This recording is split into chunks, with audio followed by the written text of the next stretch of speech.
Hello everybody, spending some time here to basically take you through the steps of setting up this ADS-THR-HA10 harness to go with the iDataStart HCX or CMHCXA0 for Hondas. Specifically, I'm doing this for the Honda Odyssey. Not complicated. The problem here really is trying to reach some of the connectors that are shown. So I'm going to go over the connectors in the car first. So here in the top is the smart PCU. It says above the gas pedal A. There's another picture or diagram. Let's see if I can get it. Here it is. That tells you where the location of those connectors are. A is on top of the pedal. B and C are on the steering column on the wheel. So I'll show you where those are. So I'm going to go back to the other diagram. So that box on that says Smart PCU above gas pedal, it's hard to reach. If you try to reach it underneath where the pedals are, that's where the most of the problem that I had. Then the other one is steering column lock. Those are pretty easy to reach at. And then also the headlamp switch. It took me a little while to figure those out. And then I'll show you the horn, which I'm not sure I got the right cable, but I'll show it to you. And also the hood switch and the installation for the hood switch. Another tool that I found that was helped me do the installation for the first box is this extension socket or something to reach over pretty deep into the underneath the panel, the dashboard panel, to be able to make the connection. So bear with me here. I'm going to go into the inside the dash. All right, so I'm underneath the dash panel. All the controls are. You'll see some of the connectors here. I put some light and see if I can reach out to you and show you.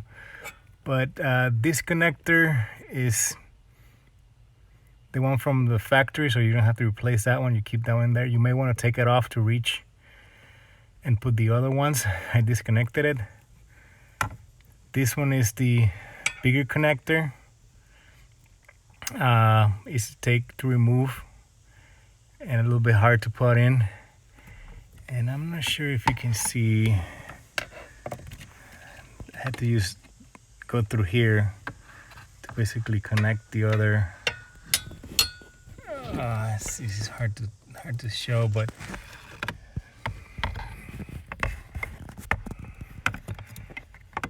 to the left of this connector is another connector. You got to remove it. I used this tool to remove or press on the pin to get it out. And then I taped the connector to this device, actually to this side of the extension, to somewhat align it and put it back in. Unfortunately, I can't. See if I can show it to you. Maybe I'll post some pictures of it. Yeah, there it is. Barely see it. You only see a portion of it. That's the one that you need to remove and then connect with the T-harness. It's really hard to reach. I'm not sure if there's a way of reaching out another way. But in any case, once you get access to it and you connect it, then that's pretty easy. Then the other two are behind the steering wheel. You got to remove.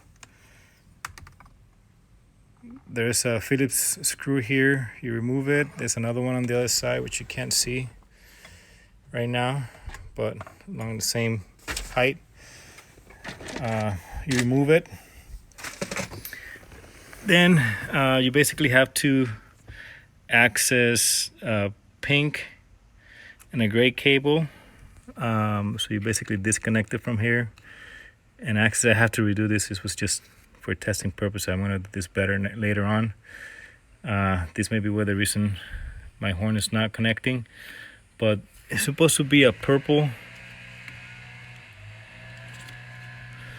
cable that comes out of here, the horn. This is the closest to purple that I was able to find, and that's the horn.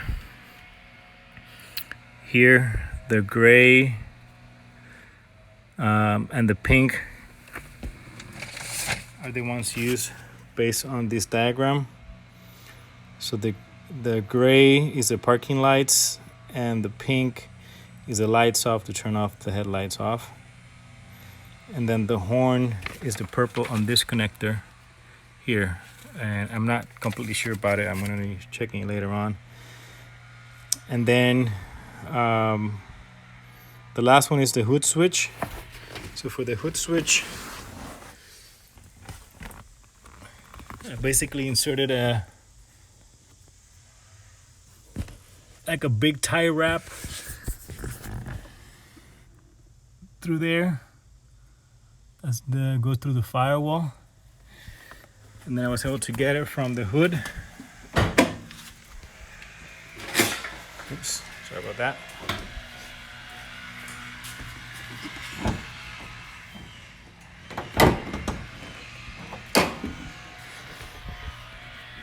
So here, you see the cable coming through the firewall. I attached it here to the tire wrap to the body, another one here. And then here is the safety. Basically, it closes the circuit once the hood is down, closed. So you just basically have to line it flush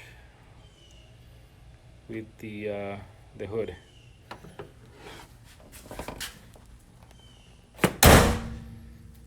Can barely see it there, but that's basically all there is to it.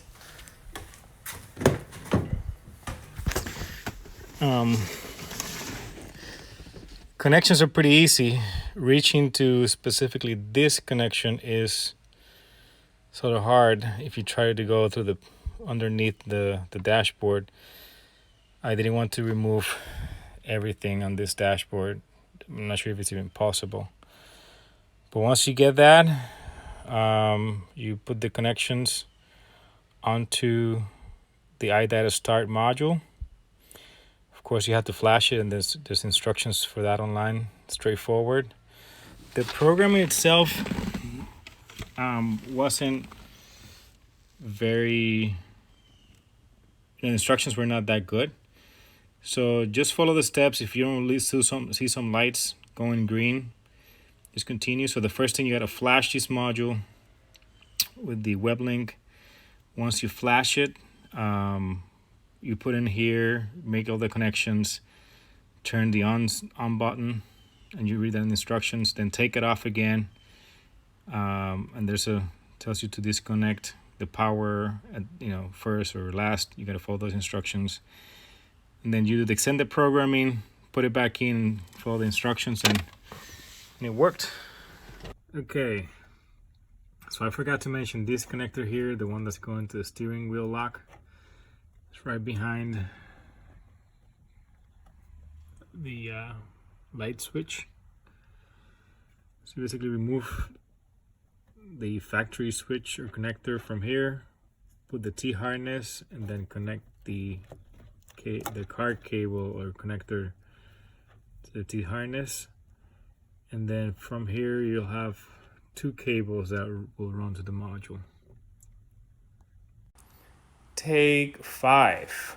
All right, so I figured how to do this again. Press your fob lock button 3 times. 1, 2, 3. Okay, car is on. I'm gonna try to open the left sliding door.